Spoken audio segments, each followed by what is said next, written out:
sabe quem foi a nossa matriarca Rivka? Isso mesmo. Hoje, no quadro Mulheres Virtuosas da Torá, eu vou te contar um pouquinho sobre quem foi essa mulher grandiosa, mulher da Torá, do Shammai. Foi a nossa segunda matriarca. Acompanha a gente aqui. Shalom, eu sou Morar Rivka, da Sinagoga Espaço Torá, e eu vou falar um pouquinho para você sobre a história de Rivka, a segunda matriarca do povo judeu. Isso mesmo, ela se casou com nosso pai Yitzhak, filho de Sara e Meino, e nosso pai Avraham. Bom, nossa mãe Rivka, desde muito novinha, ela se separou, né? Ela não participou da idolatria que toda a sua família ali participava. Ela escolheu por seguir apenas a um só Deus, o nosso eterno, Kadosh Baruch Hu. E por conta disso, ela teve o mérito de ser escolhida para se casar com o nosso pai, Yitzhak. E através dos dois, da união dos dois, veio todo o povo de Israel. Não é mesmo? E o interessante disso tudo é que na história toda da vida dela mesmo, ela sendo já uma gêmea de nosso pai Yitzhak, ela tinha grande sabedoria, grande elevação espiritual desde muito novinha.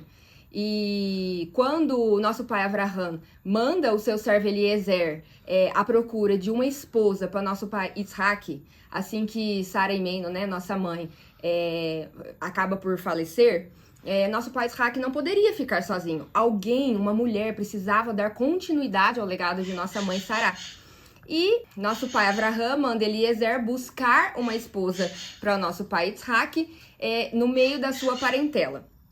E Rivka, ela já sabia que ela seria escolhida para um cargo tão importante na vida dela, uma missão tão grandiosa que era dar continuidade ao legado de nossa mãe Sará.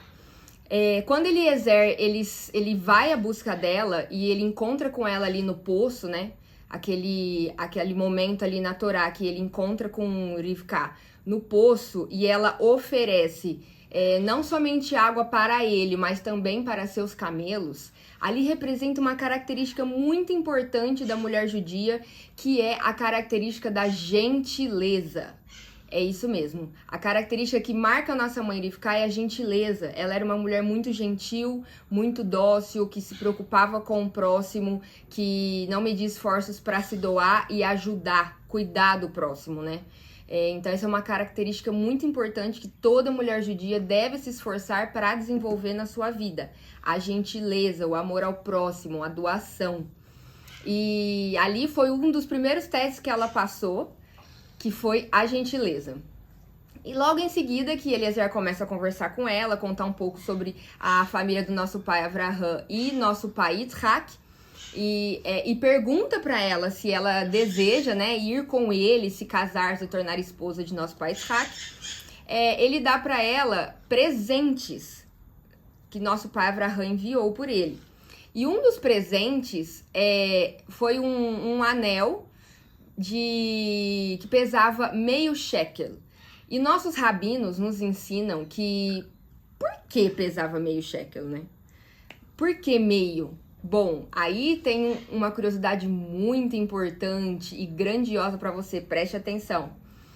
Meio shekel porque representava que antes dela se casar com o nosso pai Yitzhak, ela era meia pessoa. Ela ainda não tinha encontrado sua alma gêmea, ela ainda não tinha se unido, ela ainda era uma pessoa solteira, então ela era meia pessoa ali no ensinamento dos nossos rabinos e diante da Torá. Vamos conversar um pouquinho sobre o conceito de casamento e alma gêmea, né? Porque nosso pai Yitzhak e nossa mãe Rivka é o exemplo diante da Torá de um casal perfeito, um casal modelo, um casal que representa aquilo que todos os outros casais devem se espelhar e tentar ser. Quando uma pessoa ela não se casou ainda, ela ainda não é completa, ela ainda não é uma pessoa inteira, porque a metade da sua alma que foi dividida desde lá no princípio, quando ela veio, quando ela desce para aqui, para o nosso mundo material, ela se divide, a sua alma se divide. E quando ela ainda não encontra a sua outra metade, ela ainda é meio ser humano. E quando elas se encontram, elas se tornam uma só pessoa, porque as almas se uniram novamente. Esse é o conceito de alma gêmea. Muito bonito, né? E nosso pai Yitzhak e nossa mãe Rivka eram almas gêmeas. Então, tem um ensinamento muito grandioso nessa joia que ela recebe ali, que nosso pai Avraham envia para ela. E ela recebe essa joia e leva ele para casa do seu pai, né, Lavan, para que ele o conheça e para que ela diga para eles que vai embora se encontrar com Yitzhak. Então, ela vai, tem toda uma história ali, né? E depois que ela chega e se encontra ali com o nosso pai Yitzhak, o encontro deles é lindo.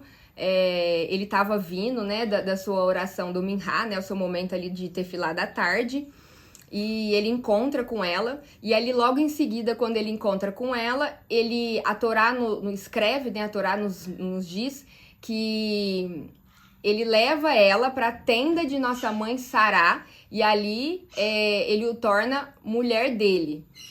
Outro ensinamento muito importante que está ali na Mishnah, né, na lei oral, que os nossos sábios nos ensinam, é que quando ele leva ela para a tenda de sua mãe Sará, alguns testes ele faz com ela ali. Primeiro, ele vê se ela sabia fazer as bênçãos, a bênção da Halá, a bênção do acendimento das velas do Shabbat. Então, ele prova ela em todas essas situações que eram situações, princípios muito importantes que a mulher judia precisa de saber para seguir o legado de nossa mãe Sará. E Rivka, como de grande espiritualidade e sabedoria, ela passa em todos os testes.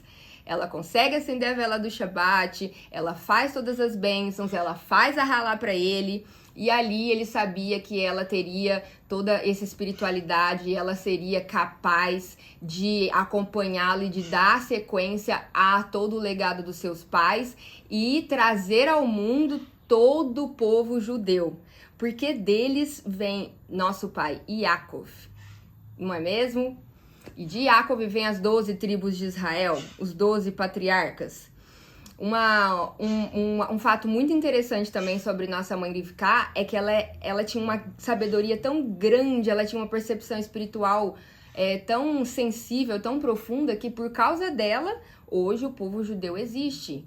Porque ali, naquele momento ali que nosso pai Yaakov sofria perseguições do seu irmão, ela tem uma grande sabedoria ali, uma grande revelação do Eterno, e ela consegue ajudá-lo e livrá-lo, né, da morte ali e fazê-lo fugir.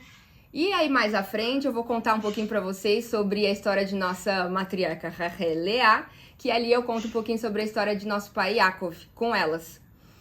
Um pouquinho sobre a vida de Rivka foi isso. Se você quiser aprender mais, se você quiser se aprofundar no estudo do judaísmo, não só das nossas matriarcas, mas os nossos patriarcas e todos os outros princípios da Torá, nos siga no canal da Sinagoga Espaço Torá, entre em contato conosco ali no direct do Instagram, se torne um aluno da sinagoga e não perca nenhum episódio desse quadro Mulheres Virtuosas da Torá.